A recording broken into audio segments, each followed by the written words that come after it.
Egypt has many sacred lands. Most men are not conditioned to conquer them. They may believe they are, but they lack the skill, the foresight, the respect.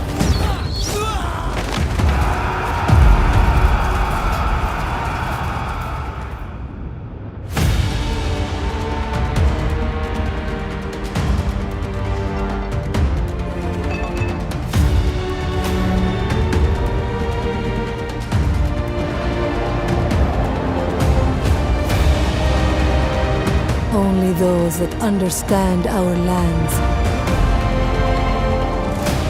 can rule over them.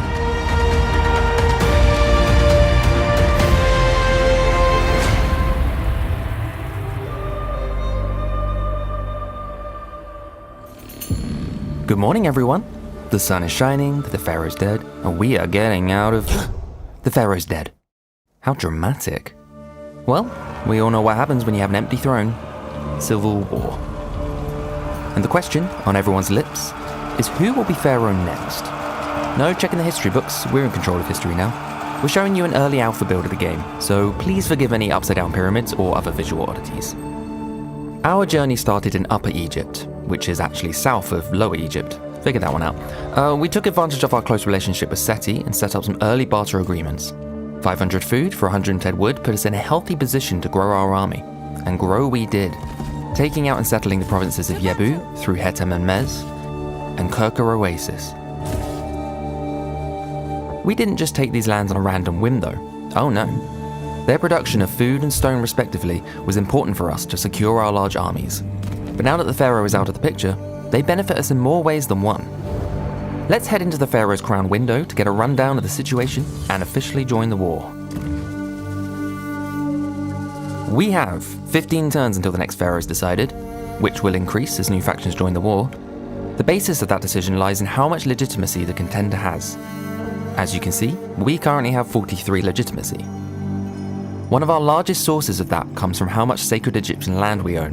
When I said we didn't take this land on a random whim, here's the main reason we took it.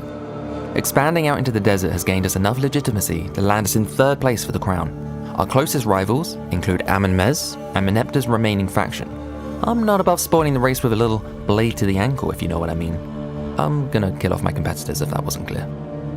Once we take the lead for legitimacy, we'll claim our place as pharaoh, and using that power, take Meneptah, our rightful land to rule from, also known as Memphis.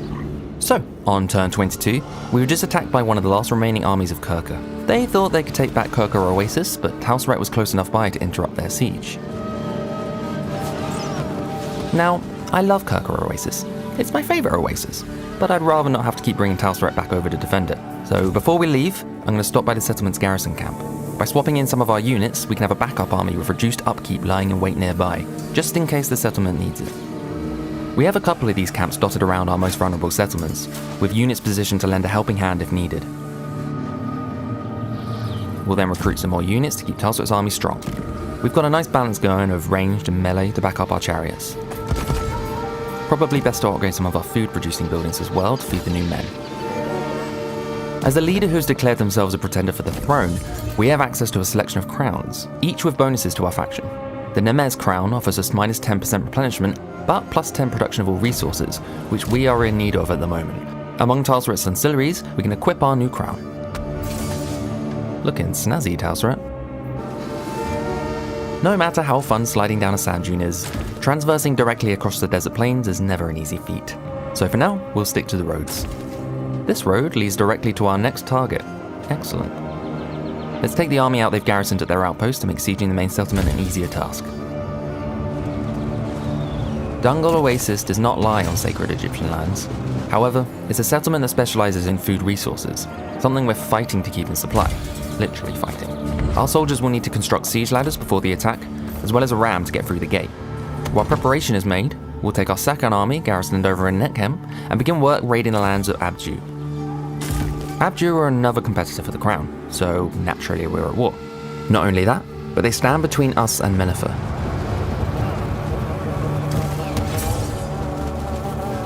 Oh, and if you've noticed the world has turned a little gloomy, it's because we've entered into a state of crisis.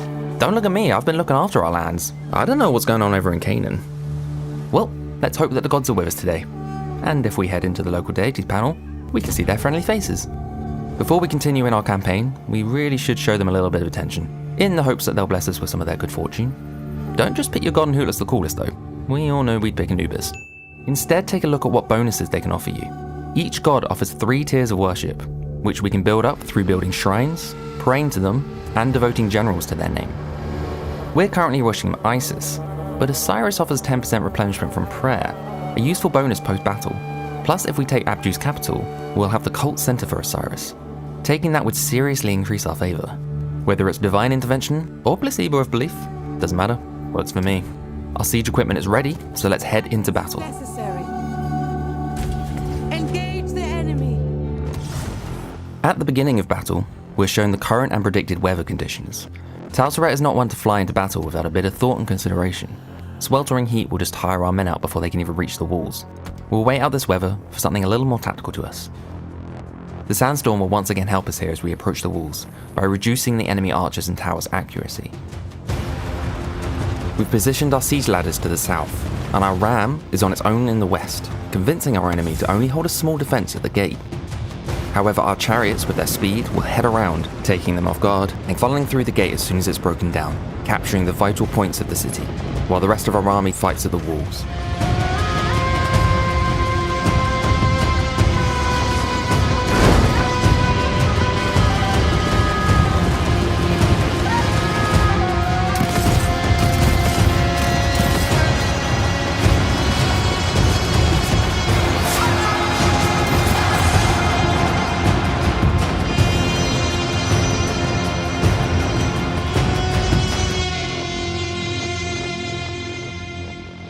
Back in the campaign, we've specced into decrees focusing on resources so far. However, I plan on recruiting some more chariot units, so let's steer our research in that direction. Tausret has some unique chariots to aid her in battle, and I want to utilize them, especially the elite javelin chariots with their higher armor. We've begun the building chain for the units we want, so we'll continue to focus our resources on upgrading that. In Tausret's skill tree, we can see that 6 of each competencies will grant us Lavish in Parades, a useful title for a chariot-heavy army. For now, we've picked Overseer of Militia, and next we'll get Master Charioteer. And we could perhaps utilize Gaze of Neef along the way. We'll send Tausret down to the Buhen province, another source of both sacred Egyptian land and precious food production, plus our closest crown rival, Amenmez. However, her absence in the homelands is felt, and while she's away building on her legitimacy for the crown, Abju decide now is a good time for an offensive. Seems they weren't too happy with our attacks on their outposts. There's a chance our second army can make their way back, and if they arrive in time, we'll have good backup. If not, we'll have to rely on the garrison force at our nearby outpost.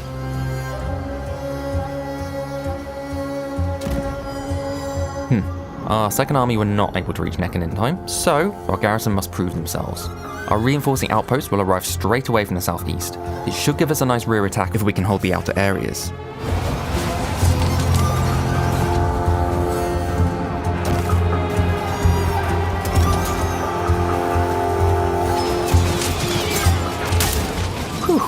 Tausret's army settles the raid's Her Hetem. It'll be the first of 4 settlements we plan to take in Buhen.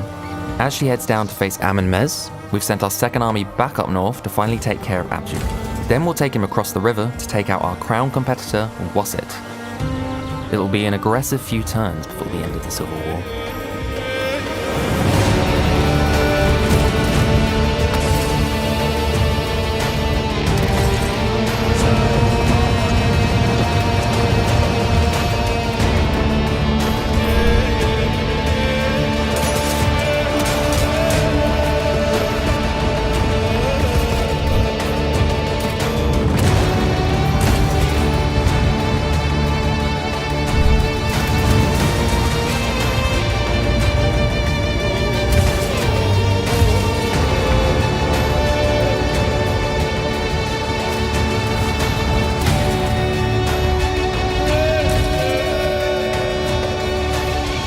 Fun fact, Wasset has a more commonly known name: Thebes.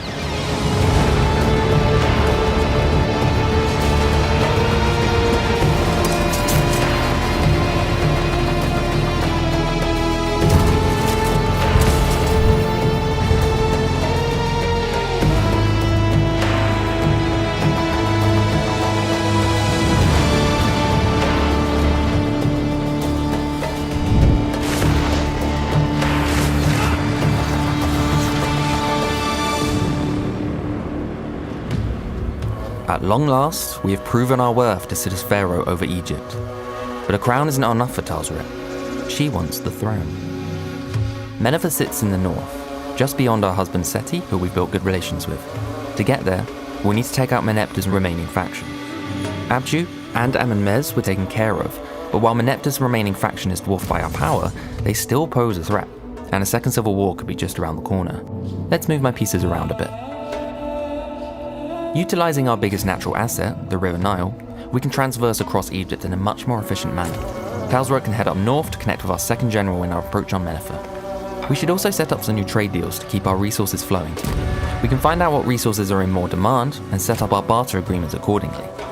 And finally this turn, we'll want to revisit the gods. We've been doing an awful lot of praying, as well as constructing shrines at our outposts. Opening the local deities panel, we can see we've reached tier 2, which enables us to devote our general to Osiris. Looking at Ra's bonuses, it would have been nice to get a charge bonus for our chariots. No, I can't be tempted. I'll stick to Osiris. Besides, through the preparation against reprisal decree, we can unlock another slot for worship. Get 2 gods on the go. Perhaps for now we'll devote our second general and save Tausret for Ra a little later down the line. En route, we'll stop by our chariot workshops to pick up some new wheels. The elite javelin chariots are ours to recruit. Their higher charge bonus will be very useful for flanking. We've also unlocked the upper Egyptian Kopesh warriors, who are immune to flanking. There's one remaining army of Wasat, and as we move up the river, Tausret can thank our second general for his hard work by helping to take them out, ending their story once and for all. This gives us a good chance to try out our elite javelin chariots. We'll take our other chariots around to distract the enemy ranged units, while our elites tease the infantry units. I might hold the rest of my army back a little bit to play with them. Yeah, they ain't reaching me. Chariots are just perfect for skirmish mode.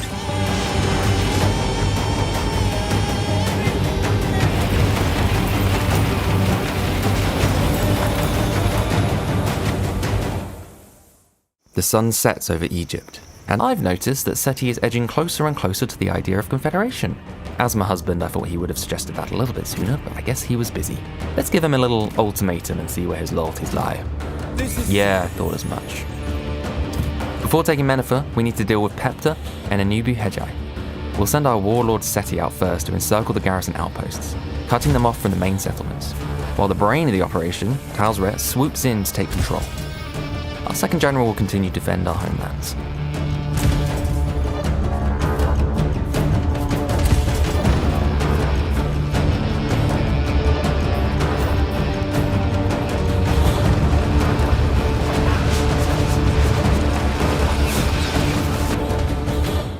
Meneptah's remaining faction stands defiant in the capital, our last threat to the claim of the crown.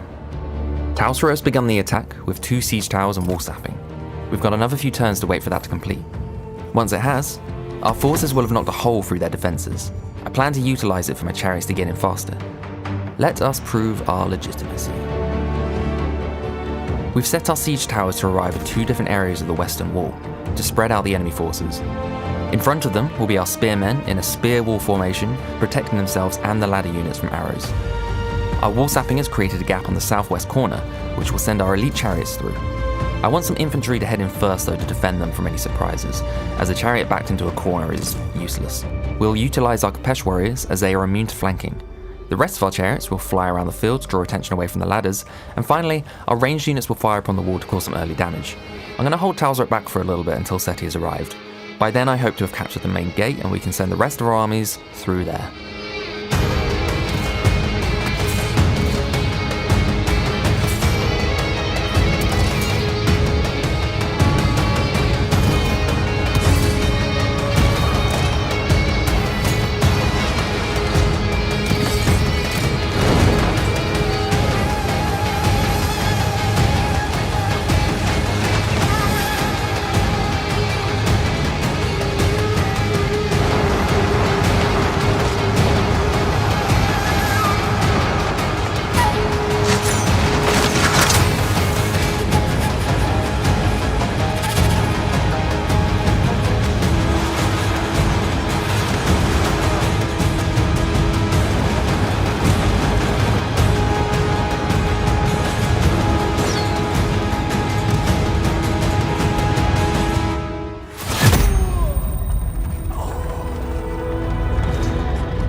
Although this city burns, it will rise again under the eye of a new pharaoh, a rightful pharaoh.